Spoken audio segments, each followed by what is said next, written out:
Okay, Chapter 1, the ETF book. Okay, ETF basics. I'm trying to include this chapter and the ETF book, include in the mutual fund class because I think it's a very relevant topic, especially as ETFs are becoming just as relevant, if not more relevant, than the mutual fund industry. Okay, from evolution to revolution, ETFs started in 1993, but started exploding in growth in 2004. That whimpering you hear is the dog in the house. Sorry about that. Offerings have doubled every 18 months. What does that mean? That they're just making more products. ETFs are passively managed, okay? 50% of ETFs are less than 2 years old, okay? Spider, created by State Street Global Advisors, was the first ETF created. There's also Vanguard Vipers. And the question I'm going to ask you to do in the reading is, what is the difference between ETFs and mutual funds? Actually, no. I'll tell you right now.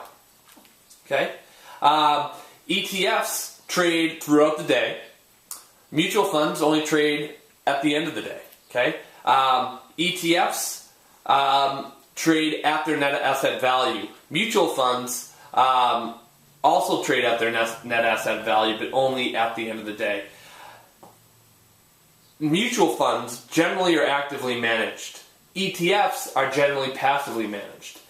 ETFs can be used for inexpensive hedging, maybe used when you're purchasing a home. How could you use ETFs for purchasing a home?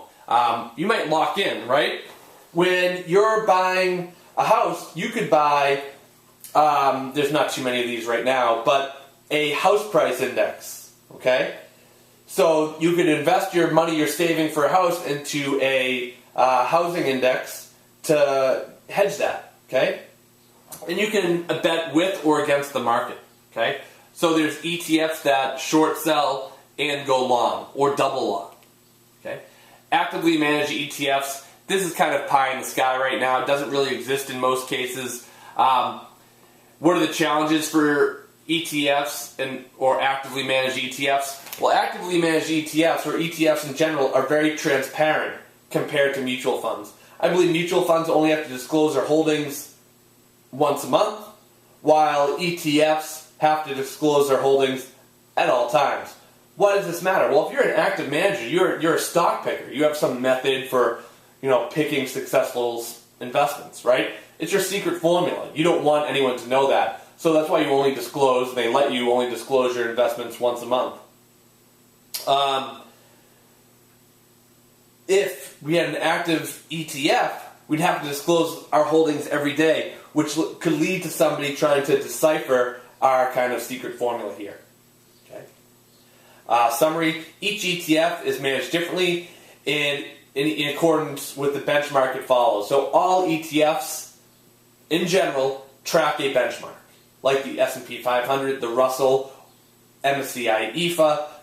Now you're saying, well, how many benchmarks are there? Well, there's only, a certain amount of benchmarks, but each benchmark can be sliced and diced many different ways, by sector, by region, by country, by industry, by theme.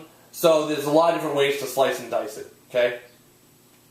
And that's the end of that little introduction to ETFs. Hope you enjoyed it. We're going to dig a little deeper as we go further into the semester.